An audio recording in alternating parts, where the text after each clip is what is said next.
Սիրելի հայրենակիցներ, հարգելի գործընկերներ, Տիկին Յոլյան, հարգանքներս ձեզ։ Ցավում եմ, որ պարոն Արայիկ Հարությունյանը այստեղ չի, սրճարանից դեռ չի եկել, բայց այս վերջին օրերի իր պահվածքին հետևելուց անկեղծ ասած մի զգացողություն ա մոտս, որ պարոն Հարությունյանը քաղաքական տրավմաների իր մուրը որոշել է ընդդիմությունից հանի։ Մենք կապ չունենք ձեր չվերանշանակման հետ, պարոն Արայիկ Հարությունյան, դրա հետ կապ չունենք։ Համաձայն եք, չէ՞ գործընկերներ ջան, այդ մի բանի հետ մենք կապ չունենք, ամեն ինչի հետ կապ ունենք, բայց այդ մի բանի հետ մենք կապ չունենք։ Վերջին մի քանի օրերի իրադարձություններին եմ ուզում անդրադառնալ, բուռն իրադարձություններին։ Ինչ տեղի ունեցավ երեկ նախագահ Քոչարյանի ձերբակալումը, դրան նախորդած Նիկոլ Փաշինյանի իր որակմամբ կրքոտ ելույթները, բայց ես կասեի մեղմ ասած ոչ այդքան հավասարակշիռ պահվածքը, ամեն ինչ տեղի ունեցավ ժանրի կանոններով, ժողովուրդ ջան, մենք դա բազմիցս տեսել ենք։ Հարց ու պատասխան, անմիջապես այս ամբիոնից հրահանգներ իրավապահ ուժային կառույցներին ամենակարճ ճանապարհն է ընտրված։ Մի ժամանակ գոնե WhatsApp-ով նամակներ էին գրում, ինչ-որ պրոցես էր գնում, հիմա այդ ձևականությունն էլ չկա։ Միանգամից այս ամբիոնից ուղիղ եթերով հրահանգ իրավապահ ուժային կառույցներին։ Քաղաքական հետապնդում եւ անձնական վրեժխնդրություն։ Այդ երկու ձևակերպումներն է բնորոշ նրան, ինչ տեղի ունենում վերջին երկու օրերի ընթացքում։ Ուսանորություն չի, նորից եմ ասում, մենք դա տեսել ենք, պարոն Յողան, չէ՞։ Մենք այստեղ նստած տեսել ենք, որ Սամվել Կարապետյանը, երբ որ հայտարարություն արեց հարգելի գործընկերներ ուժեղ Հայաստանի, մենք այդտեղ նստած, հետևում էինք այնտեղ նստած Նիկոլ Փաշինյանին, համակարգիչը բացել էր, այսպես ինչ-որ հրահանգներ էր գրում, դրանից հետո ձերբակալությունը եւ այն բոլոր գործընթացը, որ սկսվել է ձեր առաջնորդի նկատմամբ, ականատեսը դրա եղել է ամբողջ հասարակությունը։ Գագիկ Ծառուկյանի նկատմամբ տեղի ունեցած իրադարձությունները եւ ընտրություններից առաջ, եւ ընտրություններից հետո, նույն Արարատ կոնյակի գինու օղի կոմբինատի հետ կապված հրահանգ անմիջապես, դրանից հետո համապատասխան պարոն Արայիկ Հարությունյանը եկավ, ես ասում եի, որ ձեր քաղաքական տրավմաների մուրը պարտադիր չի մեզանից հանեք, մենք դրա հետ կապ չունենք, ձեր չվերանշանակման հետ կապ չունենք։ Գագիկ Ծառուկյանի հետ կապված դեպքերը, ու ես բազմաթիվ օրինակներ կարող եմ բերել, բազմաթիվ օրինակներ։ Բայց այս ընթացքում նաև հասարակության այլ շերտերել են տուժում, այլ մարդիկ, տնտեսվարողներ, բիզնեսներ են տուժում, աշխատավարձով ապրող պարզապես մարդիկ են նաև, այս ձեր արդարության հաստատման, ժողովրդավարության բաստիոնում, պարոն Յողան, արդարության հաստատման օպերացիայի շրջանակներում տուժում։ Օրինակ, ինչպես Գագիկ Ծառուկյանի բիզնեսների հետ կապված, երեք էլ բազմաթիվ բիզնեսներ կապարանակնքվել են։ Ինչ կարաք ասեք, ինչի։ Այդ մարդիկ ինչ են անելու, այդ գույքը վերցնելու են, տանեն իրանց տուն, գողանալու են, ինչ են անելու։ Հարյուրավոր մարդիկ աշխատում են, այդ մարդիկ հիմա անորոշության մեջ են, ինչ պետք է անեն։ Ապօրինի է, չգիտեմ ինչ է, լավ թող այդ մարդիկ շարունակեն աշխատել։ Բայց դու գիտեք դա ինչի եք անում, որ հետո վերցնեք, իբր տակ ժողովրդին, բայց իրականում ձեզ վերցնեք, հետո տակ ձեզ համար հաճո որևէ օլիգարխի, սխեման շատ պարզ է, կամ ձերբակալությունների հետ կապված, կալանավորումների հետ կապված, մենք Արեգնազ Մանուկյանի դեպքը շատ ենք այստեղ քննարկել, եւ առաջընթաց կա, եւ առաջընթաց ունենք, երեք մի կնոջ են ձերբակալել, որը 3 անչափահաս երեխաների մայր է, եւ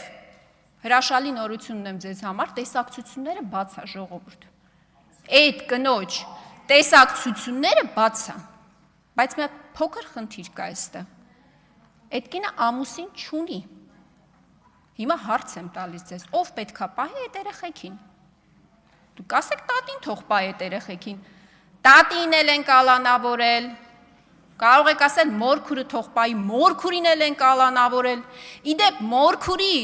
եւ մոր տեսակցությունները փակել են։ Կասեք պապին թող պահի, պապին է տնային կալանք են տվել։ Այսինքն ընտանիքի հորը տնային կալանք են տվել, որը ենթադրում եմ բիզնեսի հիմնադիրն է, ենթադրում եմ։ Կնոջը եւ երկու դուստրերին կալանքի են տարել։ Այս չի ձեր արդարադատությունը, Ժորժ ջան։ Ինչ կապ ունի սա նախկինների հետ, չգիտեմ ում հետ, ինչ կապ ունի։ Օրինակ, այս ընտանիքի պատմությունը ինչ կապ ունի դրա հետ։ Դուք կարող եք ասել, մենք ինչ կապ ունենք դատական համակարգի հետ, բայց Նիկոլ Փաշինյանի ելույթից հետո դա էլ չեք կարող ասել, որովհետև ինքը պարզ ասում է, այո, ես հրահանգ եմ տալիս։ Սա իշխանության տարանջատման, օրենքի առջև հավասար, բոլորի հավասարության, ժողովրդավարության, Եվրոպական միություն եք գնում Տիկին Կարապետյան, ստանդարտներին պետք է համապատասխանեցվենք։ Այդ ամեն ինչի ֆոնին ես օրինակ անկեղծ ուզում եմ հասկանալ դուք եւ Եղոյանը ինչ եք զգում, երբ որ Նիկոլ Փաշինյանը այստեղից հայտարարում է, որ հա, ես եմ ասել ու ասում եմ, ուղիղ տեքստով ասում եմ, ես եմ հրանգներ տալիս, բայց մեզ դատախազ ինչի է պետք։ Քնչական, հակակոռուպցիոն, ուժային կառույցներ, չէ, ուժային կառույցները պետք են որ գործողություններ անեն։ Այդ դրանք մեզ ինչի են պետք, եթե ամեն ինչը Նիկոլ Փաշինյանն է որոշում։ Եթե դատական համակարգն է մեղավոր, որովհետև մի հետաքրքիր բան էլ գործընկերներ ջան նկատել եք, սահմանադրության փոփոխությունը փորձում են դատական համակարգի բարելավման սոուսով մատուցել, որովհետև ոչ են ասի սահմանադրություն ենք փոխում, որ անկախության հռչակագիրը հանենք եւ այլն, որ մի շարք փոփոխություններ անենք, հետո Տիգրան տանք, հապարտ այստեղ ասում էր անկլավներ, 4 տարի առաջ հանրային հեռուստաընկերության եթերում էր ասում էր ոչ մի իրավական հիմք չկա, ոչ մի մենք բոլոր քարտեզները նայել ենք, ոչ մի իրավական հիմք չկա, քարտեզն ի վերջո ինչ է, ասում է դրանք գծագրեր են էլի, ցանկացած քարտեզ դա գծագիր է, իրավական հիմք չի, բայց հիմա պարզվում է, որ Տիգրանաշենը անկլավ է, իրավական հիմքը, բայց չի ասում որն է։ Դուք այդ ամեն ինչը փորձում եք այս սոուսով մատուցել սահմանադրության փոփոխությունը, որ դատական համակարգը բարեփոխում եք։ Ժորժ ջան, մի հատ նորությունն եմ ձեր համար։ Հակակոռուպցիոն դատարանը, այն դատարանը, որը տվել է կալանքները, դուք եք ստեղծել։ Ոչ այս մի ընդդիմադիր խմբակցությունն է ստեղծել, ոչ էլ այն ընդդիմադիր խմբակցությունն է ստեղծել։ Ձեր ստեղծած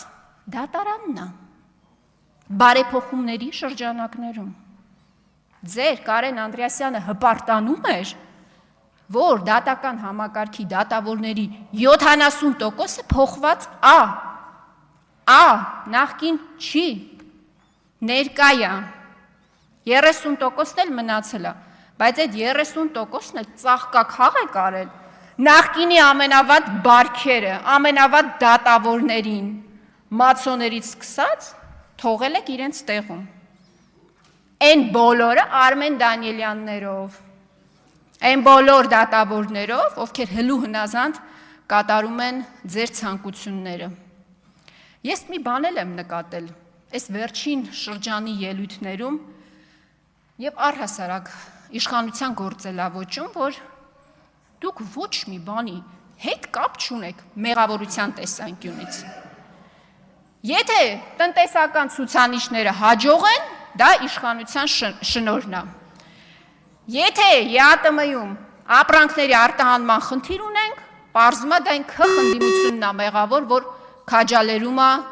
այդ սանկցիաների կիրառումը։ Դուք ոչ մի բանի հետ կապ չունեք։ Բանակում ինքնասպանության, չգիտեմ որի օր դեպքն է, պաշտպանության նախարարը կապ չունի։ Պատերազմը հայրենիք ենք կորցնում, հազարավոր տղաների ենք կորցնում։